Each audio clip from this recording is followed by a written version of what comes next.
Welcome to the Deep Dive. Today we're wrapping up our three-part exploration of Michelle Obama's inspiring memoir, Becoming.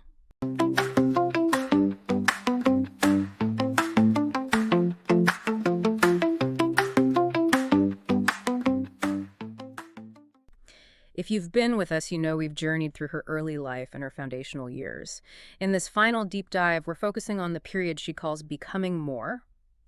This is where we see her navigate, the complexities of her legal career, the beginnings of her relationship with Barack, and the huge shifts that come with marriage, motherhood, and a life really moving towards public service, all leading up to her time in the White House and her powerful reflections on leaving it.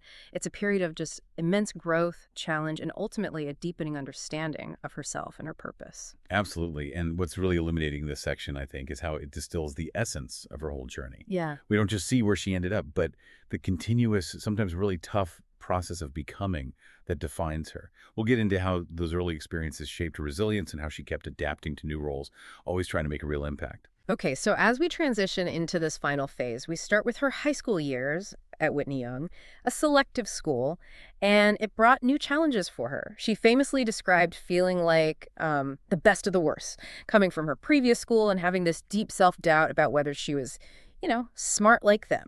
That feeling, being the outsider or maybe the best of the worst, Yeah. it's so common when you step into a new, more competitive space. But what she does with that doubt is what's really key, isn't it? How do you see her kind of flipping that? Well, it's interesting because she didn't just sit with it.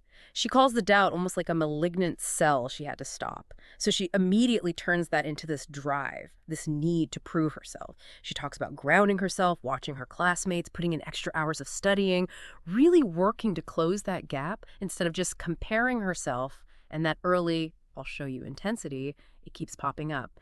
She remembers her great Aunt Robbie, the strict piano teacher, instilling this devotion to rigor.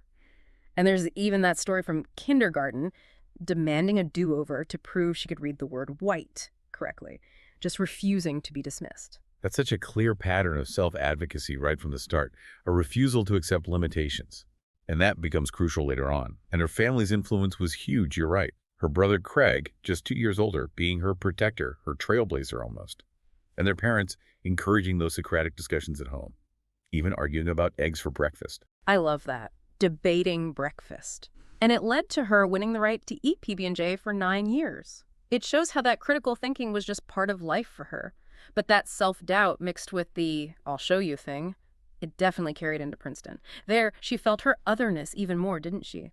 Especially next to wealthy, mostly white classmates with advantages like SAT tutors or boarding school backgrounds.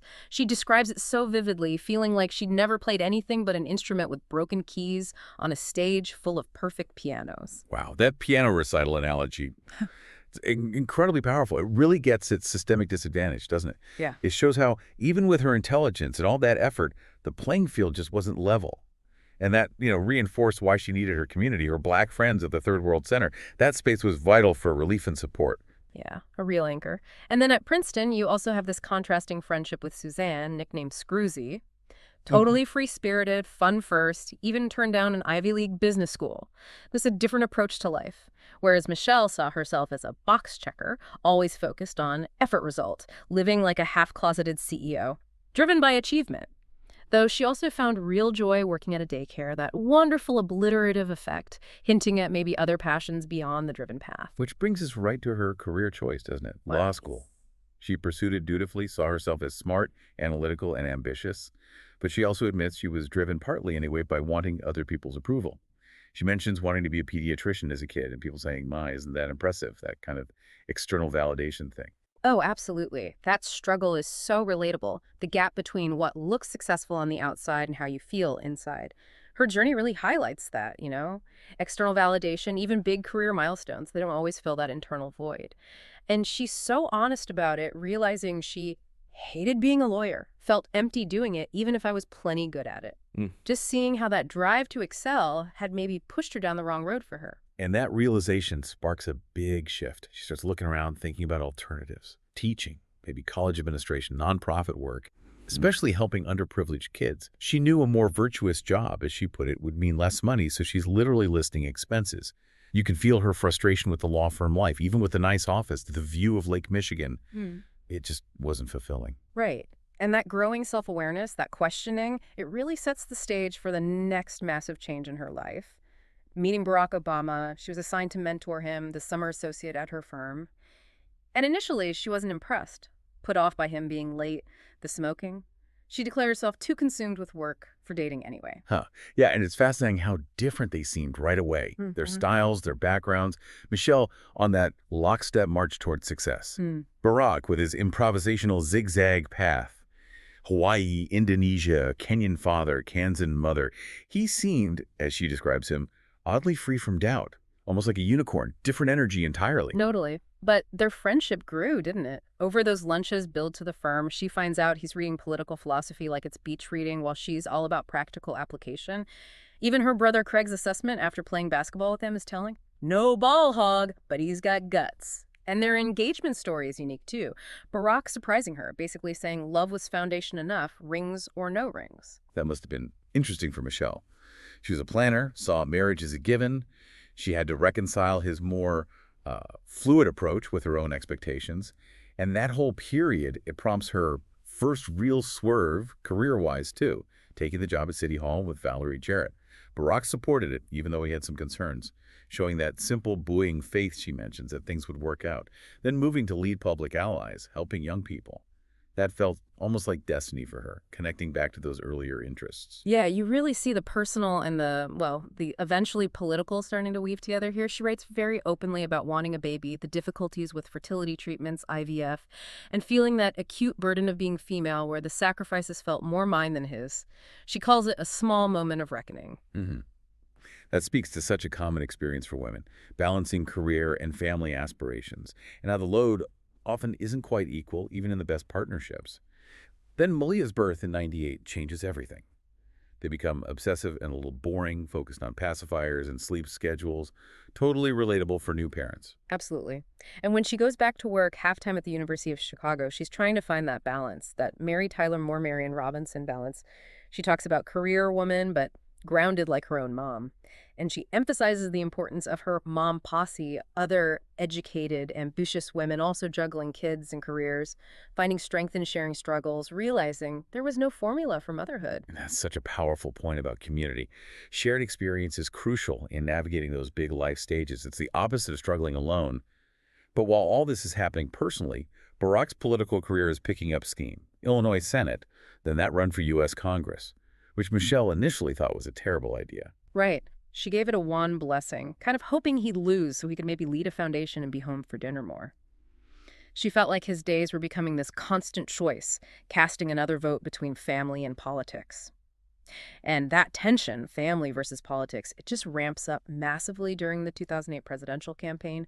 It was relentless. Michelle becomes the surrogate, traveling constantly, but insisting on getting back to Chicago at night for the girls.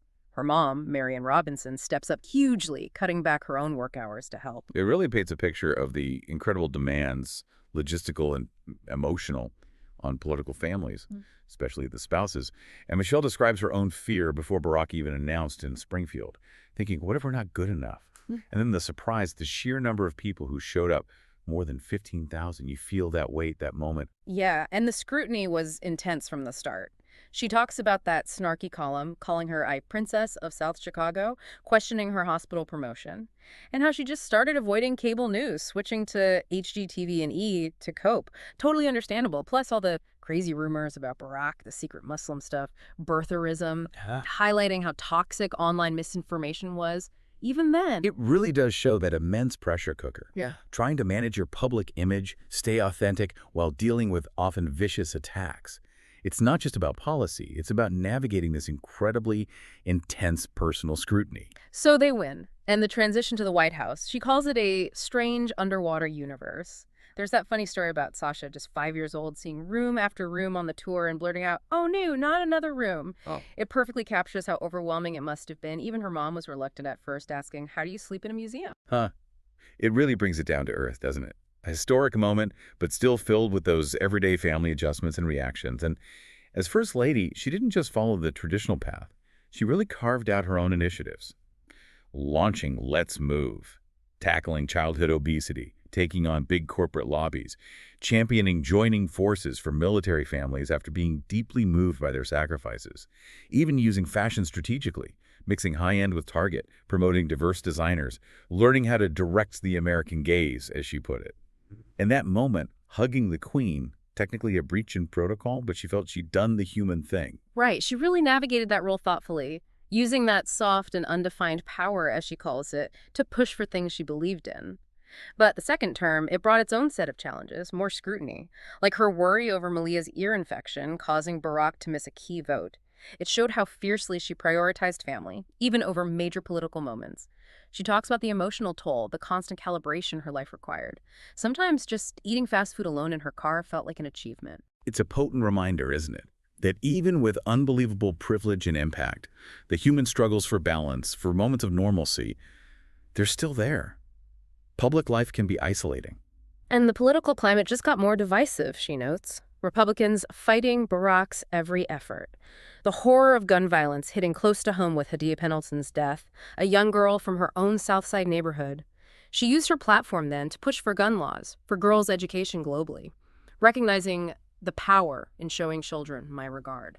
You see that commitment to social justice, to empowering young people, really strengthening. It connects back to everything she experienced. Then the 2016 election, a huge shock. She describes her anxiety on election night, her BlackBerry not even working properly to get updates, and the difficulty of leaving the White House, those symbolic bookends, the flags from his first and last days. You feel the weight of it all. Definitely. It underscores the personal cost, the emotional investment in that kind of public service. And looking back, reflecting on what lasts, on what becoming really means, she's very clear. I have no intention of running for office ever, points to the nastiness of politics, but she still believes it can be a tool for positive change.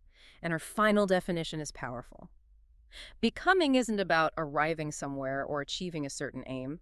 I see it instead as forward motion, a means of evolving. That's such a profound reframing of success, isn't it? It's not about the destination, the fixed point. It's about the ongoing journey, the growth, the contribution along the way. Exactly. And what a journey it has been through all of it. Childhood dreams, career changes, the beautiful messiness of family, 8 years in the White House glare. Michelle Obama's becoming really does show that life is just this continuous process of evolving, discovering yourself. Her story really drives home that becoming is never really done. It absolutely does. And it leaves you with a really provocative thought, I think.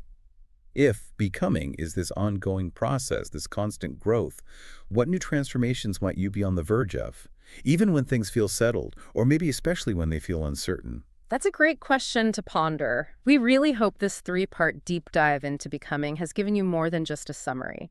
We hope it's offered a deeper feel for the resilience, the self-advocacy, and that unwavering commitment to purpose that defines Michelle Obama. Thank you so much for joining us on the deep dive. For more inspiring book content and explorations like this one, please do subscribe or follow wherever you listen. We'll be back soon with another amazing story to unpack.